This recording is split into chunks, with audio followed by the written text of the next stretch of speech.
ഈശോ മിശിഹായ്ക്ക് സ്തുതിയായിരിക്കട്ടെ. ഏവർക്കും ക്രിസ്മസിൻ്റെ മംഗളങ്ങൾ ഏറെ സ്നേഹത്തോടെയും പ്രാർത്ഥനയോടെയും നേരുകയാണ്. ഈ വർഷത്തെ ക്രിസ്മസ് നമുക്കെല്ലാവർക്കും വലിയ സന്തോഷത്തിൻ്റെയും വലിയ അനുഗ്രഹത്തിൻ്റെയും ഒരു ദിനമായി മാറട്ടെ എന്ന് പ്രാർത്ഥിക്കുന്നു.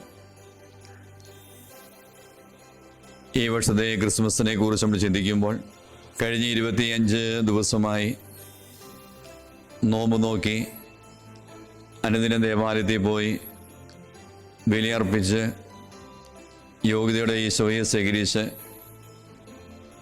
ഈശോയുടെ പിറവിക്ക് വേണ്ടി നമ്മൾ ഒരുങ്ങിയായിരുന്നു. ആ വലിയ ഒരുക്കം ഈ വർഷത്തെ ക്രിസ്മസിൽ പുതിയ പുതിയ അനുഗ്രഹങ്ങൾ നൽകുന്ന ദിനമായി മാറും എന്നതിൽ സംശയമില്ല. ക്രിസ്മസിനെ കുറിച്ച് ചിന്തിക്കുമ്പോൾ വിശുദ്ധ ലൂക്കായുടെ സുവിശേഷം 2-ാം അധ്യായം 11-ാം തിരുവചനം ഇപ്രകാരം പറയുന്നു: ദാവീദിന്റെ പട്ടണത്തിൽ നിങ്ങൾക്കായി ഒരു രക്ഷകൻ, കർത്താവായ ക്രിസ്തു എന്ന് ജനിച്ചിരിക്കുന്നു. ഈശോയുടെ പിറവി നമുക്ക് നൽകുന്ന ഏറ്റവും വലിയ ദൈവികമായ സന്ദേശം, ഈശോ ആർക്കു വേണ്ടിയാണ് ഈ ലോകത്തിലേക്ക് കടന്നു വന്നത്? ദൈവത്തിൻ്റെ ദൂതൻ ആട്ടിടയന്മാർക്ക് നൽകുന്ന വലിയൊരു സന്ദേശം ഇപ്രകാരമാണ്: ദാവീദിന്റെ പട്ടണത്തിൽ നിങ്ങൾക്കായി.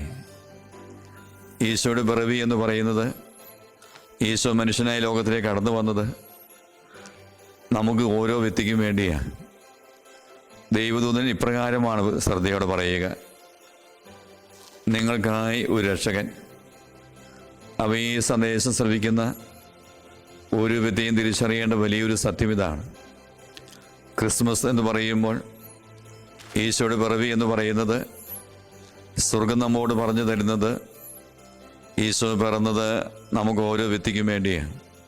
ഈ ഒരു ചിന്തയും ഈ ഒരു തിരിച്ചറിവും ഈ ക്രിസ്മസ് ദിനത്തിൽ നമ്മുടെ ജീവിതത്തിൽ ലഭിക്കാൻ വേണ്ടി നമുക്ക് ആഗ്രഹിച്ച് പ്രാർത്ഥിക്കാം. നമ്മുടെ ജീവിതത്തിൽ ചില കഷ്ടതകൾ വരുമ്പോൾ, ചില പ്രതിസന്ധികളും കണ്ണുനീരും ചില രോഗപീഠകളും എല്ലാം നമ്മെ അലട്ടിക്കൊണ്ടിരിക്കുമ്പോൾ, ജീവിതം തന്നെ ഒരു പരാജയമായി എന്ന് തോന്നുമ്പോൾ, വിശുദ്ധ ലൂക്കായുടെ സുവിശേഷം 2-ാം അധ്യായം 11-ാം വചനം ഇപ്രകാരമാണ് പറയുക: ഈ കർത്താവ് പിറന്നിരിക്കുന്നത് നിങ്ങൾക്കായിട്ടാണ്. എനിക്കും നിങ്ങൾക്ക് വേണ്ടി കർത്താവായ യേശു പിറന്നത്. നമ്മുടെ അനുദിന ജീവിതത്തിലെ കണ്ണുനീരൊപ്പാൻ, നമ്മുടെ വേദനകളിൽ ആശ്വാസം പകരാൻ, നമ്മയൊന്ന് താങ്ങി ഉയർത്താൻ, നമുക്കൊരു താങ്ങും തണലുമായി നിൽക്കാൻ, നമ്മയൊന്ന് ആശ്വസിപ്പിക്കാൻ, നമ്മയൊന്ന് ചേർത്ത് പിടിക്കാൻ വചനം പറയുന്നു: നിങ്ങൾക്കായി ഒരു രക്ഷകൻ പിറന്നിരിക്കുന്നു. ഈ രക്ഷകൻ പിറന്നത് നമുക്ക് വേണ്ടിയാണ്. നമ്മുടെ ജീവിതത്തിന് വേണ്ടി, നമ്മുടെ കുടുംബത്തിന് വേണ്ടി, നമ്മുടെ സമൂഹത്തിന് വേണ്ടി, നമ്മുടെ സഭയ്ക്ക് വേണ്ടി, നമ്മുടെ രാജ്യത്തിന് വേണ്ടി, ഈ ലോകം മുഴുവനും വേണ്ടി കർത്താവായ യേശു പിറവിയെടുത്തിരിക്കുക. അപ്പം ദൈവം നമുക്ക് വേണ്ടിയാണ് ഈ പുൽക്കൂട്ടി പിറന്നത് എന്ന വലിയൊരു സത്യം, ഈ തിരിച്ചറിവിൻ്റെ ഒരു വലിയൊരു ബോധ്യമായി നമ്മുടെ ജീവിതത്തിൽ വെളിപ്പെടാൻ വേണ്ടി നമുക്ക് ആഗ്രഹിച്ച് പ്രാർത്ഥിക്കാം. ഉണ്ണീശോ പിറന്നത് നിങ്ങൾക്ക് വേണ്ടിയാണ്, നമുക്ക് വേണ്ടിയാണ്. ഈ തിരിച്ചറിവ് ഉണ്ണീശോയെ നൽകണമേ എന്ന് നമുക്ക് പ്രാർത്ഥിക്കാം. അതോടൊപ്പം തന്നെ ദൈവദൂതൻ ഇടയന്മാരോട് പറയുക: ക്രിസ്തു ആരാണ്?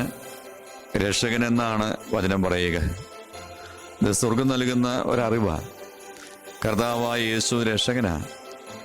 രക്ഷ എന്ന് പറയുമ്പോൾ ആ ജീവിതത്തിൻ്റെ ആത്മീയവും ഭൗതികവും മാനസികവും ശാരീരികവുമായ എല്ലാ മേഖലയിലും നമുക്ക് എല്ലാവർക്കും രക്ഷ ആവശ്യമാണ്. ഒരു മനുഷ്യൻ്റെ ജീവിതത്തിലേക്ക് കടന്നു വന്ന് ഒരു വ്യക്തിയുടെ ജീവിതത്തിൻ്റെ എല്ലാ മേഖലയും സ്പർശിച്ച് ഒരു വ്യക്തിയുടെ ജീവിതത്തിൻ്റെ എല്ലാ മേഖലയും ഒരു രക്ഷയുടെ അനുഭവമായി മാറ്റുന്നത് കർത്താവായ യേശുവാണ്. ഈ ഏക ദൈവമായ കർത്താവിനെ, ഈ ഏക രക്ഷകനായ ദൈവത്തെ ഞാൻ നിങ്ങൾ എന്തുമാത്രം സ്നേഹിച്ചാലും മതി വരാൻ പാടില്ല. അതുകൊണ്ട് ഈ ക്രിസ്മസ് ദിനത്തിൽ നമുക്ക് നല്ല തീരുമാനമെടുക്കാം.